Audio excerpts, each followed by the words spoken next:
Court में फिर वही प्रोसेस हियरिंग की चल रही थी। ऑनरेबल ने सुना मुझे शांतिपूर्वक ढंग से।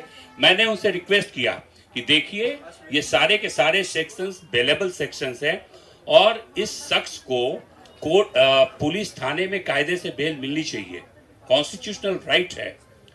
तो वहां बेल नहीं मिला, तो जब इनका राइट का वायलेशन हुआ है तो मैडम आप सशर्त बेल क्यों दे रही हैं? जो पुलिस ने नहीं किया वो काम आप कर दीजिए, मेरी रिक्वेस्ट है। इसको उन्होंने सुना, काफी टाइम लिया। तत्पश्चात उनको जो है पीआर बॉन्ड पे ही सिंपली उनको मुक्त किया गया है। अब मैं आप लोगों को बता दूं कि पीआर बॉन्ड जो है वो बेसिकली पर्सनल रिकॉग्निजेंस बॉन्ड कहते हैं उसको, और पर्सनल रिकॉग्निजेंस बॉन्ड में भी शर्त रहता है भैया। कोर्ट चाहे तो शर्त लगा सकता है, लेकिन मैं आप लोगों को क्लियर कर देना चाहता हूं कि उसमें चूंकि वो पीआर बॉन्ड मैंने ही ड्राफ्ट किया था, वो पीआर बॉन्ड मैंने अपने हाथों से हैंड रिटेन ऐसे ही एक A4 के कागज पे अपने हाथ से लिखा है। वो यहाँ नहीं है, कोर्ट का रिकॉर्ड है, कोर्ट में होगा। उसमें 4 बातें मैंने लिखी है। अब आप बताइए कि क्या वो शर्त है या फिर वो तथ्य है। पहली बात उसमें जो लिखी गई कि I M accused in this case, मैं इस केस में अभियुक्त हूँ, मतलब 5/2025 गांधी मैदान PS केस। तो क्या ये बात शर्त है कि तथ्य है कि मैं इस केस में अभियुक्त हूँ? वो अभियुक्त थे, लिखा उन्होंने।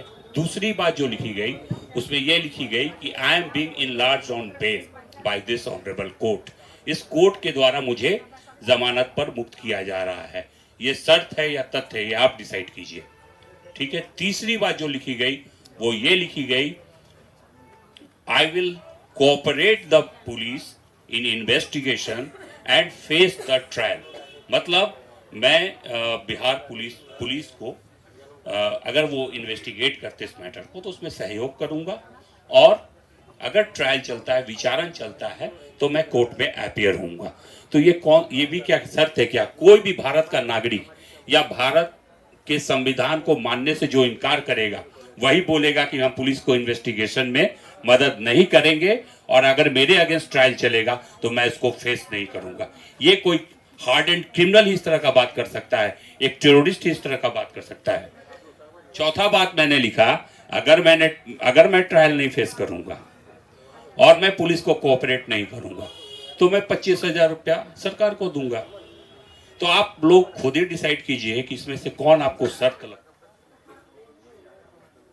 2 तारीख से प्रशांत किशोर जी गांधी मैदान में गांधी मूर्ति के समक्ष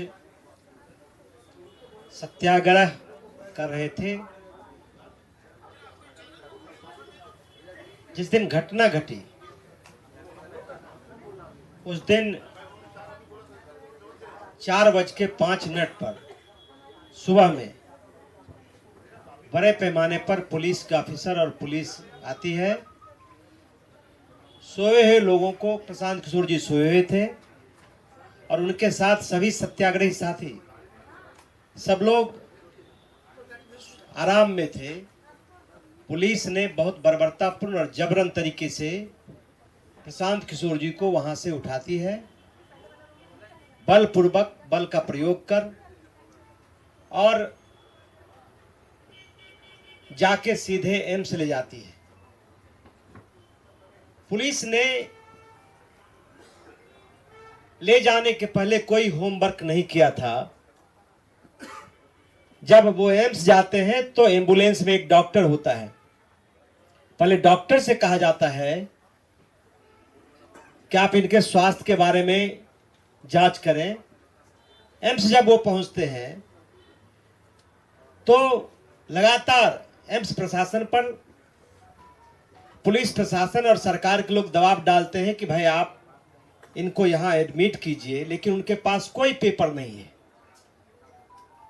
एम्स प्रशासन ने इनकार कर दिया। फिर जो साथ में डॉक्टर था उन पर दबाव दिया गया कि आप इनका हेल्थ फिटनेस सर्टिफिकेट दीजिए, आप लिख दीजिए। तो उन्होंने भी कहा कि मैं ये नहीं लिख सकता हूं बगैर जांच का। प्रशांत किशोर जी से कहा गया कि अब आपको यहां नहीं, यहां से PMCH या NMCH ले जाएंगे, लेकिन सरकार ने वहां से उनको फतवा लेके चला गया। मैं सिर्फ इतना कहता हूं, युवाओं के भविष्य बेचने के बाद भी सरकार और सरकार के प्रवक्ता बड़ी ढिठाई से अनर्गल और झूठे आरोप प्रशांत किशोर जी पर और जनसुराज पर लगा रही है, इस आंदोलन पर लगा रही है। सरकार को बताना चाहिए कि आप पटना में अस्पताल की कमी हो गई, पीएमसीएच, आईजीएमएस, एनएमसीएच से बड़ा अस्पताल क्या फतुहा में है। तो इस तरह से झूठ के बुनियाद पर किसी के चरित्र को और आंदोलन को बदनाम करना ये ढिठाई से भी ज्यादा है, और इसकी जितना निंदा की जाए ये कम होगा।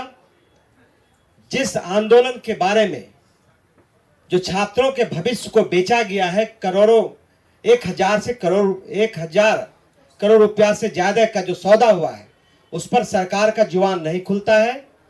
सरकार की जुबान सिर्फ व्यक्तिगत आरोपों में खुलती है। कभी भी नीरज कुमार जी हो या सरकार प्रवक्ता हो, एक बार भी छात्र हित में ये नहीं कहती है। सिर्फ बरगलाने के लिए, आंदोलन को कमजोर करने के लिए, और प्रशांत किशोर जी से जो पूरे बिहार के लोग इस आंदोलन के माध्यम से जुड़े हैं। Important. It is a matter of great surprise that there is no version of police. ये बहुत आश्चर्य की बात है कि पुलिस का कोई वर्सन नहीं आया है। What with regard to the circumstances, उन परिस्थितियों को लेकर under which, जिसके तहत the accused petitioner मतलब कि Prashant Kishor was not released on bail by the police।